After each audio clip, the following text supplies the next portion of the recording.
अस्सलाम वालेकुम। तो आज मेरे साथ हैं डॉक्टर आकिब जावेद जो कि फ़ाइनल ईयर के स्टूडेंट हैं किर्गिस्तान में।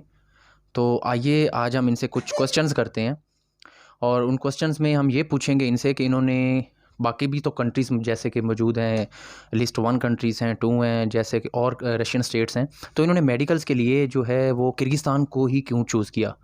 तो जी अस्सलाम वालेकुम। वालेकुम सलाम। जी डॉक्टर साहब कैसे हैं आप? जी अल्लाह शुक्र, आप सुनाएँ क्या हाल-चाल है? ठीक है? जी अल्हम्दुलिल्लाह। अच्छा डॉक्टर साहब मुझे ये बताएँ कि आप पाकिस्तान में किस सिटी से हैं? जंग से। अच्छा। अच्छा, तो आपने यहाँ पे किर्गिस्तान ही चूज़ क्यों किया? बेसिकली अगर देखा जाए तो जिस टाइम हम आए थे तो उस टाइम डॉलर के रेट के मुताबिक पाकिस्तान में तो बहुत ज़्यादा डोनेशन वगैरह थी, तो इस वजह से वहाँ पे बहुत इश्यूज़ थे, एडमिशन नहीं मिल रहा था। पहली बात तो ये मेरिट बहुत हाई चला गया था। तो फिर चाइना जो पहले नंबर पे, तो पहले जो देखा जा रहा था वो चाइना था, तो लेकिन चाइना के हालात सही नहीं नज़र आ रहे थे उन दिनों में। तो फिर हमने दूसरे ऑप्शन पे दूसरा किर्गिस्तान को रखा।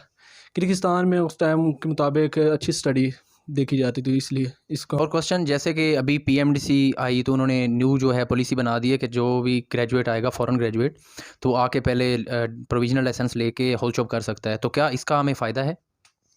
जी, बेसिकली इसका बहुत अच्छा फ़ायदा है, क्योंकि अभी देखें कुछ कंट्रीज़ हैं जो आपको आपको आपके टेस्ट नहीं मानते हैं, ठीक? टेस्ट की बेसिस ज़रूरत हो या ना हो, लेकिन आपको आपका प्रैक्टिस 1 साल की प्रैक्टिस क मतलब एलिजिबल होना चाहिए।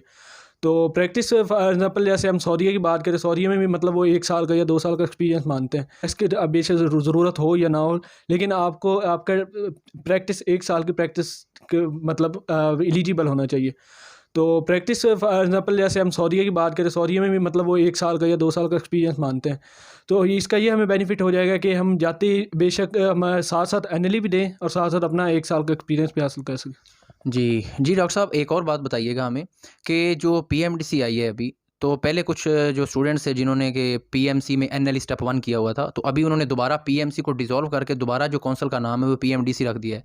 तो क्या उन बच्चों के साथ वो ज़्यादती नहीं हो सकती? जैसे कि पहले एक दफ़ा पीएमडीसी डिसॉल्व हुई तो उनका जो स्टेप था वो डिसॉल्व हो गया था और दोबारा उनको एनएलई 1 करना पड़ा फिर एनएलई 2। तो क्या ये आपको क्या लगता है ये?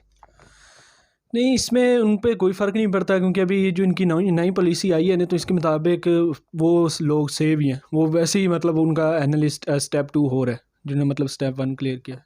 अच्छा, तो जैसे कि पहले पीएमसी थी तो उन्होंने 70% मार्क्स रखे हुए थे पासिंग मार्क्स, तो अब पीएमडीसी ने कर दिया 50%। तो आपके ख़्याल में ये बहुत अच्छा स्टेप नहीं है पीएमडीसी की तरफ से? जी, बिल्कुल, बहुत अच्छा स्टेप है, इसलिए क्योंकि 70% कुछ लोगों के लिए, जो एवरेज स्टूडेंट्स होते हैं, उनके लिए बहुत मुश्किल होते हैं। तो इन्होंने अच्छा किया है जो दूसरा 50% किया, ताकि लोग ईज़िली एनएलई क्लियर कर सकें।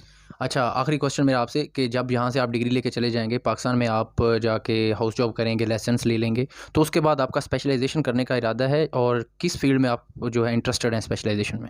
बेसिकली मेरे जो इंटरेस्टेड है वो है गैस्ट्रोएंटरोलॉजिस्ट, क्योंकि मैं डॉक्टर इरफान कैसर मुल्तान के गैस्ट्रोएंटरोलॉजिस्ट हैं, उनसे काफ़ी इंस्पायर हूँ, दैट्स व्हाई। जी, डॉक्टर साहब बहुत शुक्रिया आपका, आपने हमें टाइम दिया और अपने जो अच्छे-अच्छे एक्सपीरियंस थे आपके, जो आपने चीज़ों फ़ॉरेन में रह के आपने कुछ सीखा हमारे साथ शेयर किया, बहुत शुक्रिया डॉक्टर साहब आपका। थैंक यू, खुदा हाफ़िज़। जी नाज़रीन ये थे हमारे साथ मौजूद डॉक्टर आकिब जावेद जिन्होंने हमारे साथ बहुत से अपने एक्सपीरियंसेस शो किए और जो किर्गिस्तान में या वैसे भी जो फ़ॉरेन ग्रेजुएट्स हैं उनके यहाँ पे स्टडी कैसे करवाई जाती है, क्लिनिकल स्किल्स हैं या नहीं है, क्लिनिकल रोटेशंस के बारे में हमें बताया और फिर जो पीएमसी में एनएलई में आने वाली मुश्किलात के बारे में कुछ बताया, कुछ एक्सपीरियंसेस शेयर किए।